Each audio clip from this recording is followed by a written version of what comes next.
Good afternoon, world. Welcome to the new Siargao town centre. This is the brand new Andox they've just built, which is like a chicken shop they have here in the Philippines. Still in development, this place. They've got a Halika over there, which is an ice cream place, not open yet.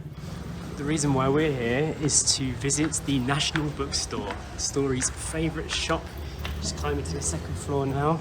If you've been watching our YouTube short videos, you'll know that we visited this place when it opened, the grand opening day, and now it's been open for a few days yet. Story wants to come and get some supplies. This is an incredible upgrade for the island, having a place like this. We really needed it, getting stationery for Story's artwork and her schooling projects, especially because Story is homeschooled. Oops, what am I doing? There we go. Oh, it's so lovely and cool in here. Music playing. Hello. Oh, it's like so much quieter here now. I know, I think we're the only ones in here right now. When we came on opening day, it was like packed with people, wasn't it? Because now people know that this is open, so they're like, let's go to different grand openings. You've seen the grand opening here. Yeah, they're bored of this grand opening, aren't they? Colour your own apron. Wow. Lollipop highlighters. Look at all these rows and rows of goodies. Can you get me something from here? What's on your shopping list today, Story? What's your plan? Well, I bet you've never heard of my friend Larissa before, but my friend, she's like my best friend. Yeah. While we're in England, it's her birthday, so I'm going to send her some stickers to put in her envelope. Okay. And I shouldn't really say this because she's going to be watching this, isn't she? I won't show what you buy. I'll leave you to it then, Sarah, or we're in the surprise, yeah?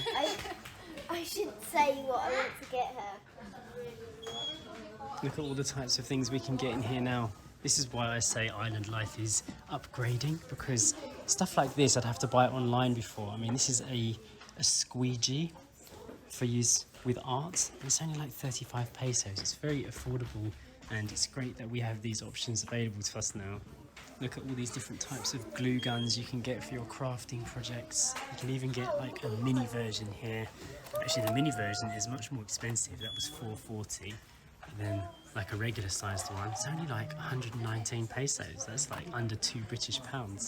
Even stuff like this is a big game changer. Just being able to get all these different types of paper, whether it's for your printer, if you were doing your drawings and stuff. Like, we didn't have access to this variety of stuff before. So when I talk about island life being different, this is what I mean. Like, if you've lived on a small island like we have for the last 4 years, this kind of stuff is rare to us.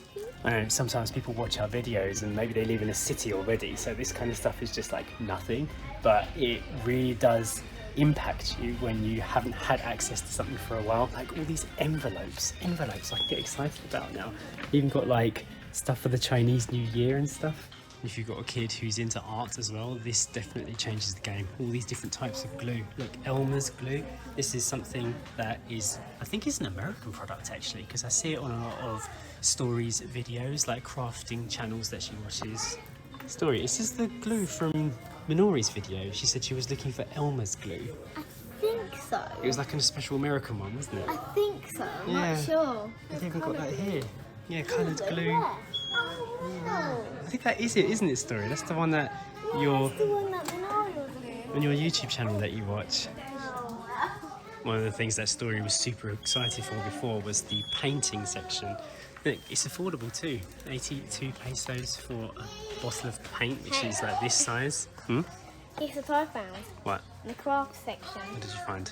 Two things actually, but wood buttons, Okay. which is actually quite good, Yeah. and a bookmark. Oh wow, very nice. Yeah. I'm just looking at getting some more white paint, because your white paint was a bit clunky last time, wasn't it? Canvases. Oh, canvases too. Canvases. I love canvases. Well, there's lots of different. Look at this giant one. Massive one. What size is Get that? out. Yeah. What was giant? Compare it to you. It's big, isn't it? It's bigger than. It's as big as me.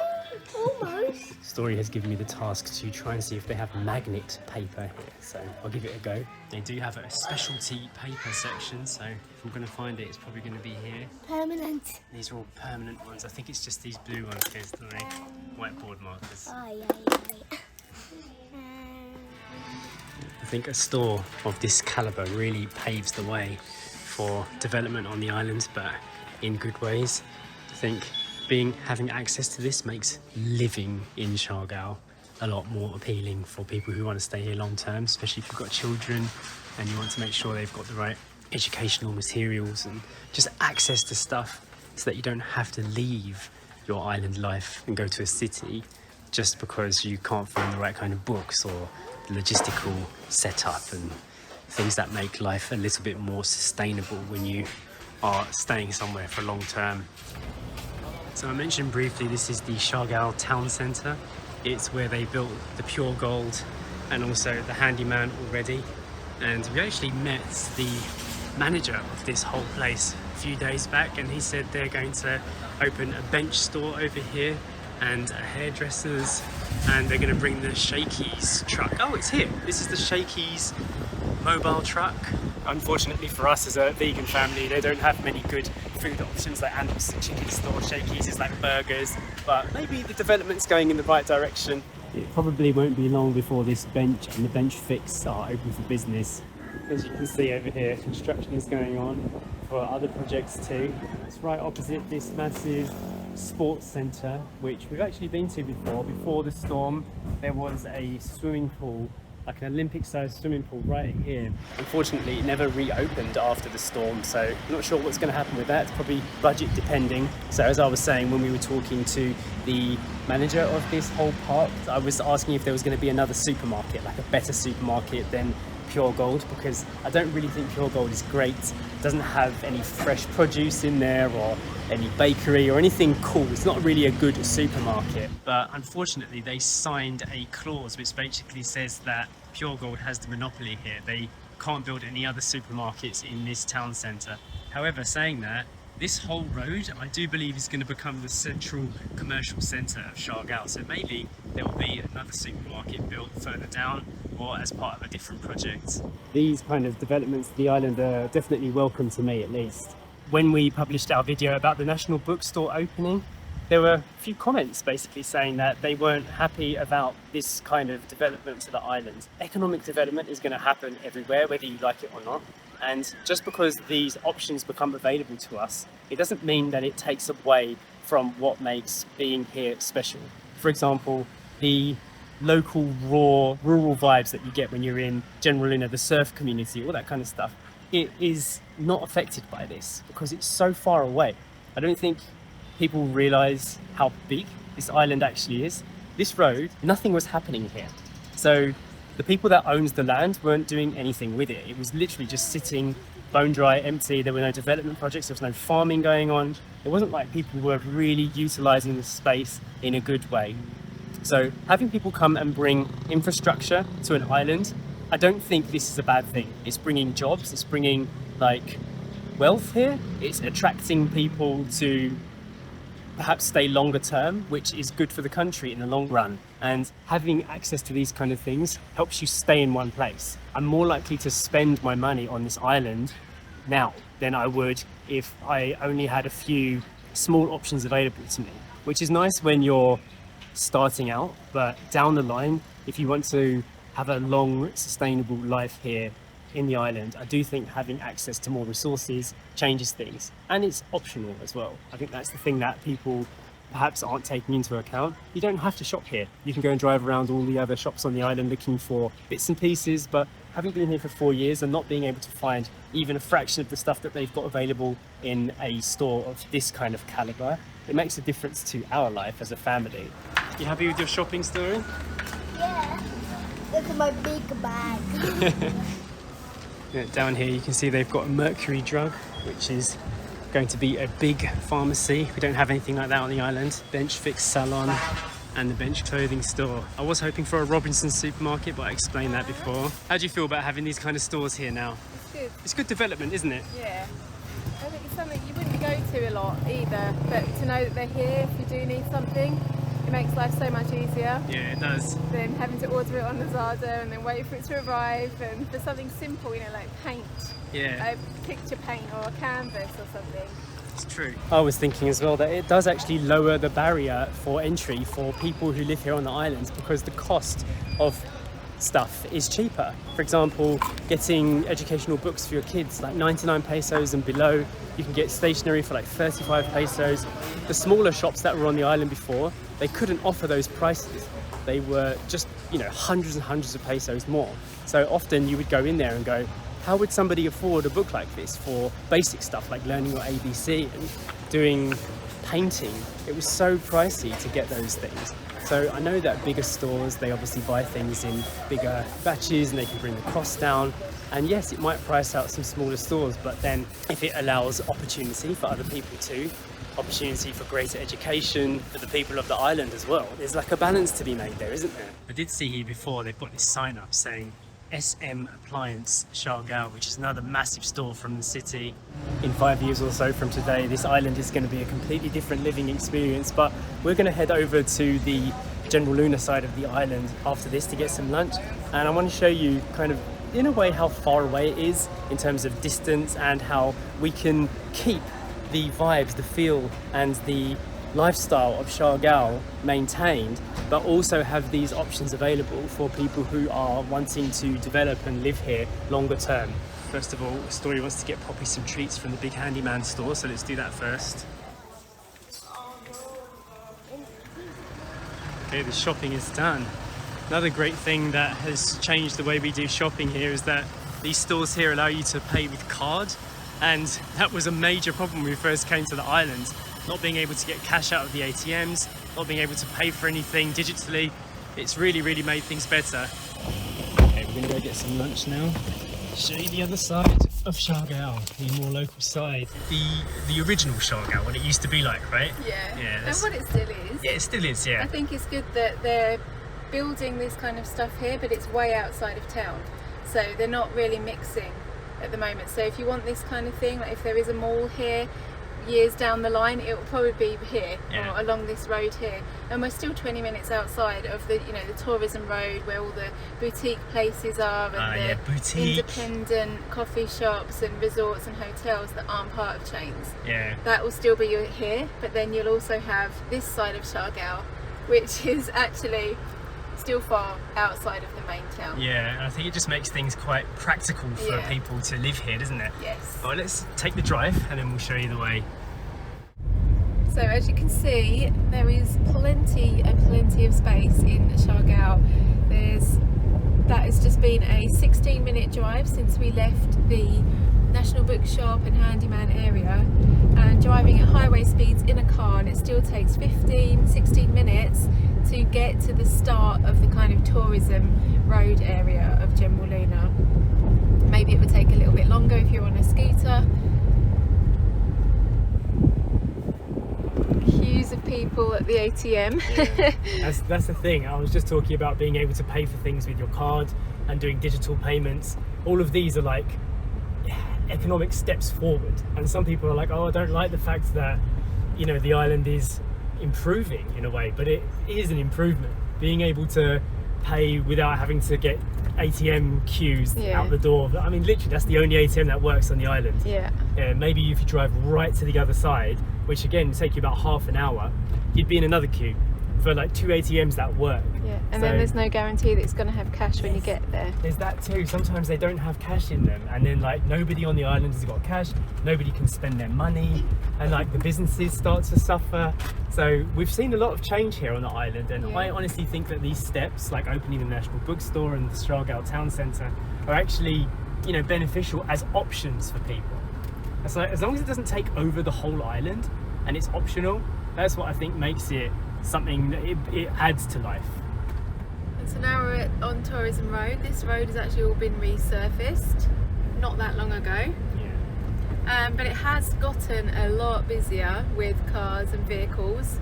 It seems alright so far, but I think the deeper into Tourism Road we get, you'll see it is much busier. Yeah, this looks more boutiquey, doesn't it? Corner cafe.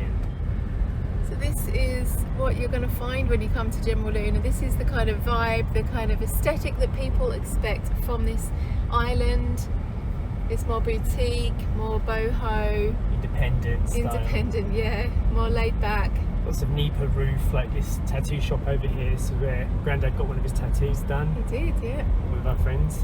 And really nice area. It does feel good here, and it's still like not overdeveloped in the sense that you can drive down here in a car still, but you know, there is a risk, of course, that in the future, if it gets really busy here, this could turn into a bit of a Bali situation where it's impassable by road and everyone just has to kind of like walk shoulder to shoulder. But right now we've got a good balance of everything.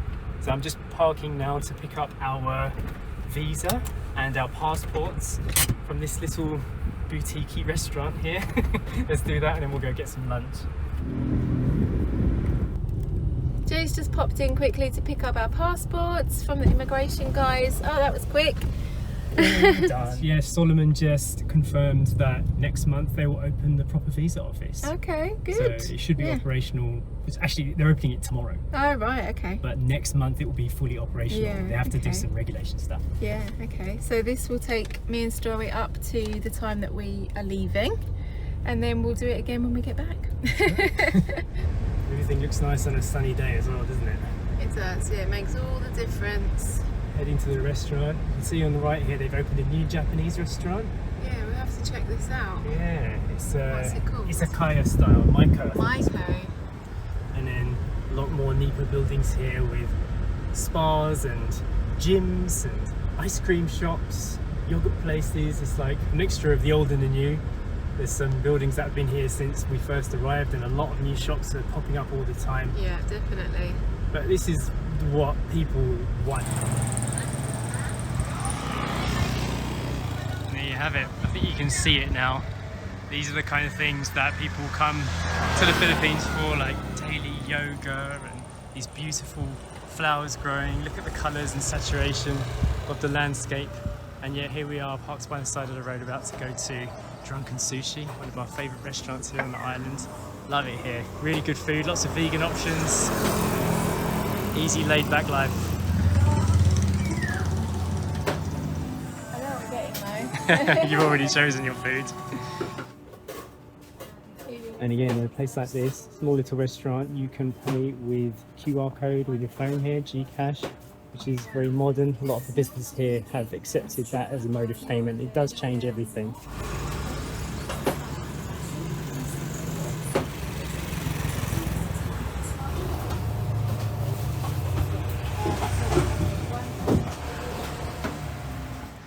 I wonder where my daughter could be. Always easy to find. I'm gonna slink out of my den.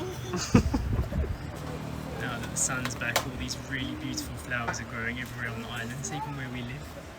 And I just thought it'd be worth mentioning, like a restaurant like this, they've got Starlink internet as well. So you can get a bit of work done, you get a good internet speed. And I actually like this part of the island because you can see the traffic has died down a lot. There's a lot less human traffic here. Bit of hand washing. Story's going to take a crack at her Minecraft maths book. Story always wants to play Minecraft when she's out, so today, Minecraft maths. Parent hack. Enjoy.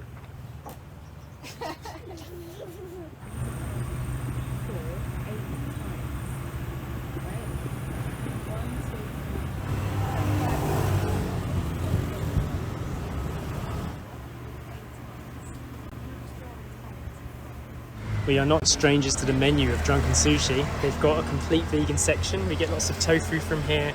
This lovely salad, which is very refreshing. This amazing spicy cauliflower, which is just delicious. This is a vegan maki roll, or volcano roll, isn't it? Volcano roll, yeah. And more tofu, more salad, and more cauliflower. Well, we've got, that's yours, this is mine, and then we're sharing this. Yeah. And then Story gets bits of it, and she's also got edamame and miso soup. Yes, your favourite. I just paid the bill. It came to 1,940 pesos, which is the equivalent of about 35 US dollars or 27 British pounds. It's pretty good for a whole family. Are you feeling full up? I am stuffed. You're stuffed. But to be honest, there's always a little bit room for dessert. There's always room for dessert, yeah? We've got like this much space for dessert. What do you want to get? Well, it will be a surprise. Okay, all right, we'll keep it as a surprise then. Yeah. Here we go. This is another new place that we featured on our short videos. Banai. They have a late night coffee spot, and beautiful, beautiful gelato ice cream. Story loves it because you can get strawberry sorbet here. Nice and cool in here. Such a hot day. How's that flavour? Strawberry monster you are, aren't you? Is it good? This matches your dress almost perfectly. It's a good theme. And Mummy's phone matches their dress perfectly. Yeah, we're all themed. Joke. What does an ice cream do when it's naughty? Have a meltdown. Because the ice cream melts. So the good thing about this coffee shop is they've got this outdoor seating section here, and it opens from 3 p.m. all the way up to 11 o'clock at night. And you get a beautiful view as well. Hello, Lola. Poppy would enjoy you. I think dogs are allowed here. Yeah. This is our first time trying coffee from here, but these are absolutely baking hot, aren't they? Just carried them from there to here. I was like, drop it. I'm going to teach you a trick that we were taught in Morocco just before we got married, wasn't it? Yeah. If you get a super hot cup and you can't hold it because it's too hot, this is how you hold the cup. There, from the edges. Do you remember the Moroccan trick? Yeah, of course. Yeah, give it a go. Mint tea. It's there, so even if you've got a baking hot glass, you can hold it forever like that and it doesn't burn your hand. It's a massive coffee, isn't it? We should have just got one and shared it. Yeah, it's kind of an England style, isn't it? Alright, the coffee, I can happily report, is very nice, although it is very hot, so we've barely drunk anything, and Story's finished her ice cream, and we're going to head home now, and we're going to take the coffees with us. They're already in to-go cups, so we can drink it on the drive home. Let's do this. Back to the car. Beautiful sunny day, lots of new restaurants around. There's like a tattoo shop over there, and this place is a gift shop, and above it they've got vegan food, and I think it's pescatarian, isn't it? It's got seafood as well. Let's head home. You panting for? Did you enjoy your walk?